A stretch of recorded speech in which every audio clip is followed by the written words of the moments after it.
What's up, sexies? Happy Friday Eve. I'm doing it again. So, continuing on our journey of self-affliction. Man, considering the comments from Tuesday's post, I wanted to go ahead and attack negative thinking today. As you know, it's probably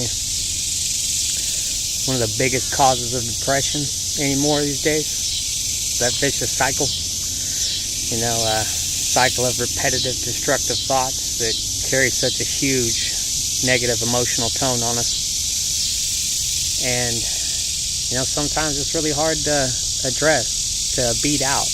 As I said, we grew up with habits being instilled in us of, not feeling loved or maybe unwanted from our caretakers, siblings, peers, that rejection or acceptance from high school. Maybe some of us didn't get it. And, it had a huge negative effect on the habits as we grew older. Especially, in relationships that went south, where sometimes either we blame ourselves or the other person blames us enough that we start to believe them. And the result is negative thinking. It's that regret of the past or the judgment of ourselves. Like I said, being unworthy or unlovable. Anything to that effect, and it manifests to the point of blaming others, where we start to lash out to people around us with our negative thoughts. If, we don't feel like they're doing a good job or they're inadequate, or, maybe it's just manifested to the point of anger and hatred, and so we start lashing out at everyone, be it loved ones, be it co-workers, new relationships, people have no bearing on what truly happened to us. But the habit that's created within us with this negativity, we push out onto everybody else.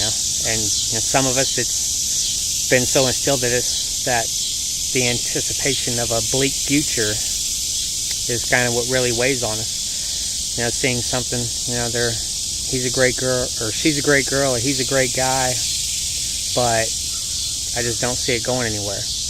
Yeah, man, it's a good job. It pays more than what I got, but I just don't see it going anywhere. That kind of files away into complacency as well at some point too. But like I said, it's a reoccurring habit that we have with this negative thinking, that revolving cycle of destruction, depression, and sad. Like I said, it comes with sadness, shame, anger, so many different things that we carry with it, or that it is bred into us through our cognitive perception. It's become a pretty much self-destruction entitlement, as depression would see it anyway, especially with the negative thinkers. It's entrenched habits that are extremely difficult to break, considering that's all we see anymore. And we talk about changing these negatives to a positive. Well, when the negative seems to always so much outweigh a positive that one negative could overcome 4 to 5 positives versus one positive being able to take out a couple negatives. And when you get off the scale one side or the other and the negatives start to build up, you don't find any positive. You just keep stacking more and more negative. And it's one of those deals where I say we got to come out and reset ourselves, be it with nature or in a book or a hobby that you used to do when you were a child in your pastime, something that takes you back to a less troubled state, especially within your mind, to get away from the negativity.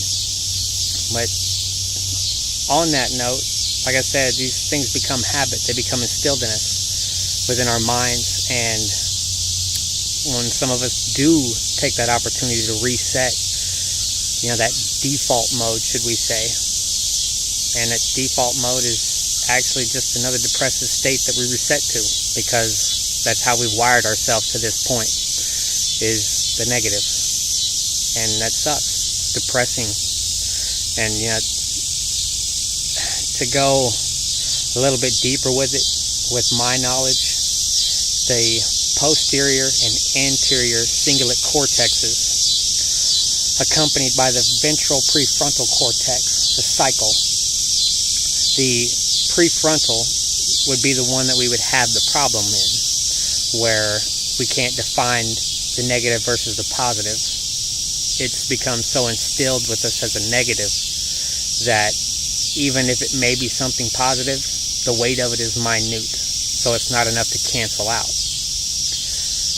And that's really the haywire of the problem, is the habit and the attempt to be able to try to break it. It's, how do we really say, one of those things to reset, to really go off on your own and find what it was or what it is. Reading, coloring, favorite pastime. Maybe as an adult, it's cleaning anymore, where you sit down and you do laundry, or you go through and clean the house. Maybe you're doing a crossword. Some guys, maybe some girls even, maybe it's a video game. It takes that extreme focus and persistence on one item that will be the one thing that we do to find a positive through a negative situation. Like I said, it's an on-task focus is what we consider it, or an on-focus of senses, where you have something visually in front of you, you're actually touching something, doing something, you have some kind of interaction. At every point that you bring yourself to negativity, you have to put something in your hands to stir yourself away from it. This is the adapt way to overcoming this negative thinking. And like I say, it takes approximately 21 days to break a cycle, give or take a little. Some of us have had this wired within us for so long that it takes a little bit more time than most to break something. Like I said, I'm still working on it myself. I'm to the point where I'm unlovable in my mind, and it weighs on me when I go out here and I talk to these people and whatnot, and people say they see this, but all I see is this, because it's the habit that's been bred into me. It's how I see things as the world has become, or how I fit into the picture of everything. But like I said, my kind of thing on the reset is the whole nature walk deal. It's a natural environment. There's so much beauty and life and just luster around that it's hard to focus on a negative with everything around you being beautiful. And let's face it, nature, the gut intuition that we carry as humans, nature would be a natural reset for us, because it opens the mind. It takes focus away from the negativity, because there's nothing around us but life in itself. Meditation is a big one. I'll put a meme in the comments about that one, but for shower meditation for those parents who don't have that individual time to be able to sit away and whatnot, because I think that's really a big one. When you can answer to your own problems, it's easier to find solutions rather than continue to add negative on top of negatives. But if you truly realized how powerful your thoughts are, you'd probably never think another negative thought, because again, it only replaces so many positives with one negative. And man, you can't come back and find positive results until you can turn the negatives into positives one by one. These daily battles, as we would call it, putting these keys out here and finding your courage and your hope and your strength to bring back to yourself.